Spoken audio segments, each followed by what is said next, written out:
Trump के राष्ट्रपति बनने के बाद से नफरत और नस्लीय हिंसा अमेरिका में एक बार फिर से बढ़ती हुई नजर आ रही है। भारतीय मूल की एक नर्स के साथ एक पेशेंट ने ऐसा सलूक किया जिसे देखकर सबकी रूह कांप गई। दरअसल उसके साथ पेशेंट ने ऐसा व्यवहार किया, उसके चेहरे पर इतने मुक्के बरसाए कि उसके चेहरे की लगभग सभी हड्डियां टूट गई।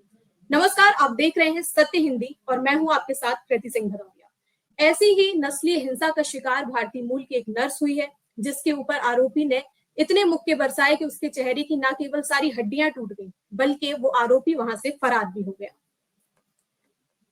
67 साल की लीलम्मा अमेरिका के फ्लोरिडा शहर में पाम्स वेस्ट हॉस्पिटल में 20 साल से अधिक समय से काम करती आ रही थी। 19 फरवरी को भी लीलम्मा अपनी ड्यूटी निभा रही थी। वे स्टीफन स्कैंटलबरी की मेडिकल जांच के लिए उसके पास पहुंची। स्टीफन स्कैंटलबरी बेकर एक्ट के तहत भर्ती था।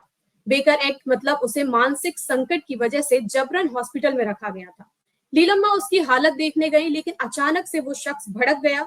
लीलम्मा ने अभी जांच शुरू ही की थी कि उनकी नाक पर स्टीफन ने मुक्का मार दिया और मारता ही चला गया। लगभग 2 मिनट तक चले इस हमले में लीलम्मा के चेहरे की लगभग सारी हड्डियां टूट गई। लीलम्मा को मारते हुए स्टीफन लगातार चिल्ला रहा था कि इंडियंस आर बैड, यानी कि भारतीय बुरे होते हैं। इस हमले के बाद लीलम्मा को तुरंत जल्दी से आईसीयू में भर्ती करवाया गया, जहां पर डॉक्टरों के मुताबिक उनके चेहरे की सभी हड्डियां टूट गई और उनके ब्रेन से इतनी ज्यादा ब्लीडिंग हुई कि उसकी वजह से उनकी रोशनी हमेशा के लिए जा सकती है।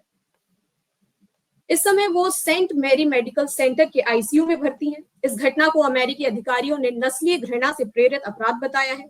स्टीफन के खिलाफ दर्ज किए गए केस में हेट क्राइम एनहांसमेंट जोड़ा गया है। इसका दोष साबित होने पर उसे कड़ी सजा हो सकती है। नस्लीय हिंसा के मामलों में ये कानून पीड़ित समुदाय को न्याय दिलाने के लिए अहम भूमिका भी निभाता है। ये पहला मौका नहीं है जब अमेरिका में किसी गैर अमेरिकी को नस्लीय हिंसा झेलनी पड़ी हो। एफबीआई की एक रिपोर्ट के अनुसार अकेले 2022 में ही अमेरिका भर में 11,500 से अधिक मामले नस्लीय हिंसा के आए थे। इससे पहले वाले साल भी जब कोविड की वजह से लोग घरों में लगभग बंद थे, तब 10,000 से ऊपर नस्लीय हिंसा का मुकदमा भी झेलना पड़ा था। और 2020 से 2022 के 3 सालों में खास तौर पर भारतीयों के खिलाफ नस्लीय हिंसा के लगभग 2800 मामले हुए हैं। 2024 की एफबीआई रिपोर्ट के मुताबिक हर साल नए नए मुद्दे आ रहे हैं, जिनको लेकर भी कोई भी कार्यवाही नहीं की जा रही है और बार बार ये मुद्दे सामने आते हैं। अकेले 2022 में ही 13,000 से ज्यादा लोग थे जो नस्लीय हिंसा का शिकार हुए थे। एफबीआई की इस रिपोर्ट के अनुसार वॉशिंगटन, पेंसिल्वेनिया, न्यूयॉर्क और मिशिगन उन अमेरिकी राज्यों में से हैं जहां सबसे अधिक नस्लीय हिंसा होती है। हालांकि इस रिपोर्ट के मुताबिक फ्लोरिडा इन राज्यों के मुकाबले अधिक सहिष्णु नजर आया। पर हालिया घटना के बाद भारतीय मूल के लोगों में गुस्सा और डर दोनों ही है। इस लगातार बढ़ती नस्लीय हिंसा का कोई तोड़ नजर नहीं आ रहा है। अमेरिकी समाज में बाहरी मूल के लोगों के प्रति हिंसा बढ़ रही है, जबकि ठीक इसी समय अमेरिका के राष्ट्रपति ट्रंप अमीर प्रवासियों को आकर्षित करने के लिए नई नई योजनाएं लेकर आ रहे हैं। अभी हाल ही में उन्होंने 43 करोड़ी गोल्ड कार्ड भी जांच लिया है और इसको लॉन्च करने के बाद पाने वालों की तमाम सुविधा और सुरक्षा के बारे में भी गारंटी दी जा रही है। सवाल तो ये उठता है कि क्या अमेरिका में सभी सुरक्षा और सभी सुविधाएं केवल अमीरों के लिए हैं?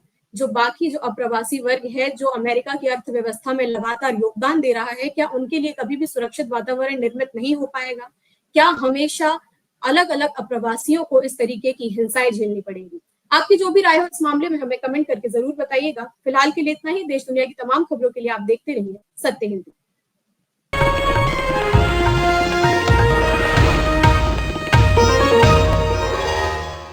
Copyright disclaimer under Section 107 of the Copyright Act 1976. Allowance is made for fair use for purposes such as criticism, comment, news reporting, scholarship, and research.